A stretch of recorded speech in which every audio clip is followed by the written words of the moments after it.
David Páramo. David, ¿cómo estás? ¿Qué tal, Pascal? ¿Cómo estás? Muy buenas noches. A veces para entender lo bien que está la economía mexicana, las buenas decisiones que hemos tomado a lo largo ya de 25 años, hay que compararnos con los que tomaron los otros caminos. Básicamente hay dos caminos en materia económica.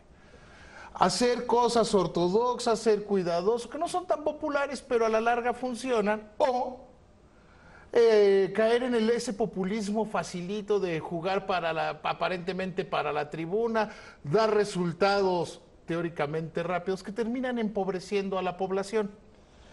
En México hoy podemos hablar de que la economía está creciendo 2.8%, que está creciendo el empleo, que el crédito sigue creciendo.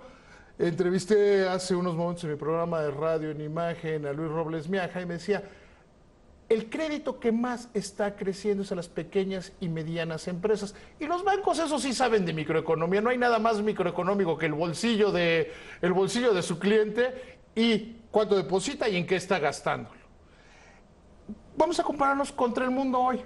Hoy, por ejemplo, Brasil presume que disminuyeron 1 punto la tasa de referencia a su banco central. Sí, la bajaron del 11,5 al 10,5. O sea, de ese tamaño son las tasas de interés en Brasil. Por primera vez en 2 años, Brasil no está en recesión económica. Es el primer trimestre, este primero del año, que no tienen caída económica y que su preocupación tiene que ver con sus escándalos políticos. 2 años consecutivos con crecimientos negativos, es decir, con caídas en su economía. Y esto es... finalmente que están tomando programas de corrección. Argentina también acaba de recuperar el crecimiento económico, igual después de 2 años, donde también optaron por ese modelo populista llamado socialismo del siglo XXI. Hoy el Banco Central de Venezuela, que no es un banco central autónomo, que es parte del gobierno de Nicolás Maduro, decretó una devaluación del 63% en la moneda. Y eso Está como en 6,000 bolívares. No. El tipo de cambio bueno, en el oficial mercado negro son 2,000 bolívares. 2,000. En Sí. el mercado negro son 6,000 bolívares. Sí. Pero luego tienen un tipo de cambio preferencial que nadie les cree, que es 10 bolívares por dólar. Bueno, ¿no? ese tipo es para ellos, para Sí. los funcionarios del gobierno, Sí. ese es para los amigos. Sí. O sea, ¿y en México qué pasa? Por primera vez desde 1984, es la segunda recuperación más grande desde 1984 del peso frente al dólar en un cuatrimestre de enero-mayo. ¿Que va 10%? 9.67%. 9.67% se ha apreciado el peso frente al dólar en este cuatrimestre. No ocurría desde 1984. De hecho, te recomiendo mañana, y le recomiendo al público que mañana vea Dinero en Excelsior, hicieron un gran trabajo sobre este tema.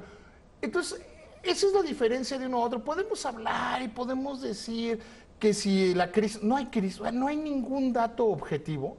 A veces cuando oigo a la gente hablar de la crisis pienso como, bueno, no, es que nosotros cuando ven el fútbol, no, es que el Cruz Azul jugó mejor y merecía ganar. No es de merecer, es ganaste o perdiste. Los datos de la economía mexicana hablan de una economía que está ganando, en contra de economías que están perdiendo. Y eso es clarísimo. Me decía Luis Robles, y me llamó mucho la atención, que hicieron una encuesta entre sus clientes.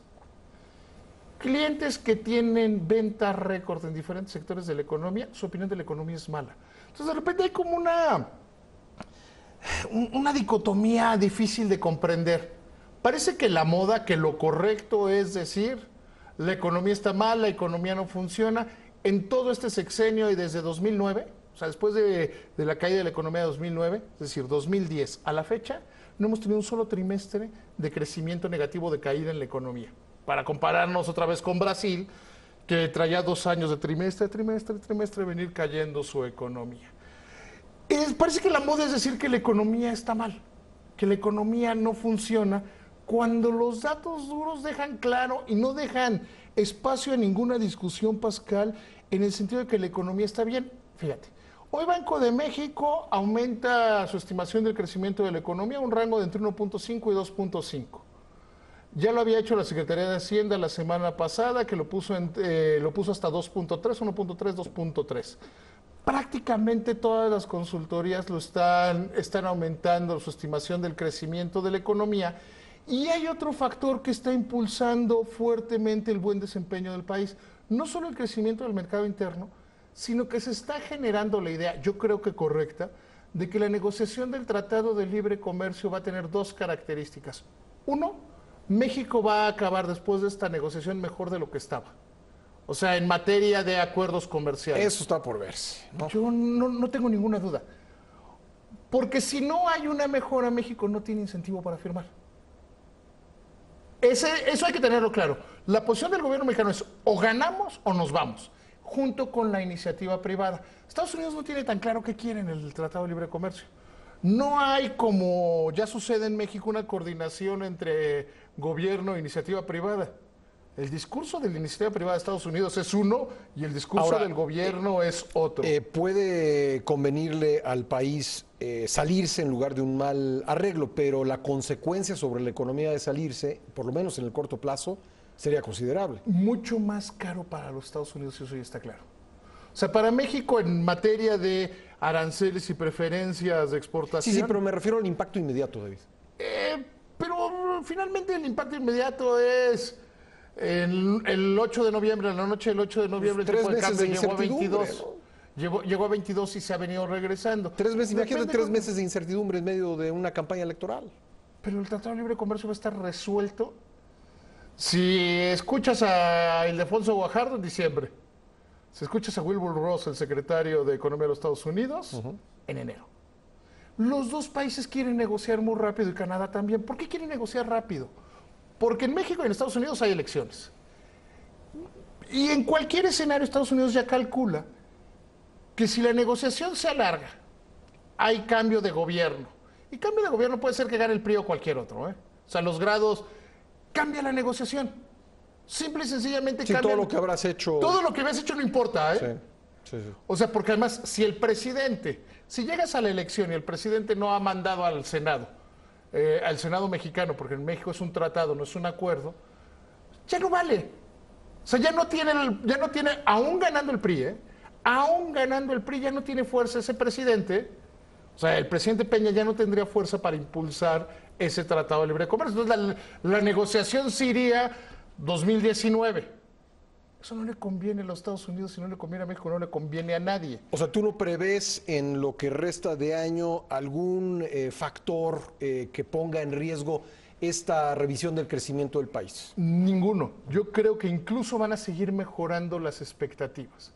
Digo, siempre hay riesgos. Claro, imponderables, pero digamos, de lo que podemos siempre prever. hay cisnes negros, no sé.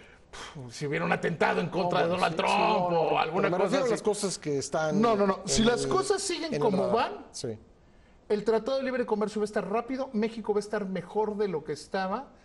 Porque, insisto, si tú fueras a Estados Unidos, ¿te gustaría pasar con un Senado que no conoce el tratado? Porque en México tiene que pasar por el Senado. Llegan senadores nuevos, senadores que no conocen.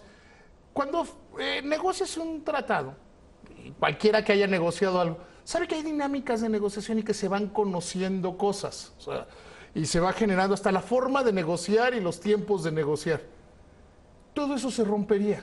Entonces, dejar en el limbo no le conviene a Estados Unidos, no le conviene a México. Y hay que entender algo. El mayor potencial de crecimiento del mundo es el bloque de América del Norte, curiosamente, en este momento. Entonces, finalmente yo creo que se están juntando todas las buenas después de los asustados que estuvieron algunos a finales del año pasado, principios de este, Pascal. David, muchas gracias, como siempre. Buenas noches, muy bien.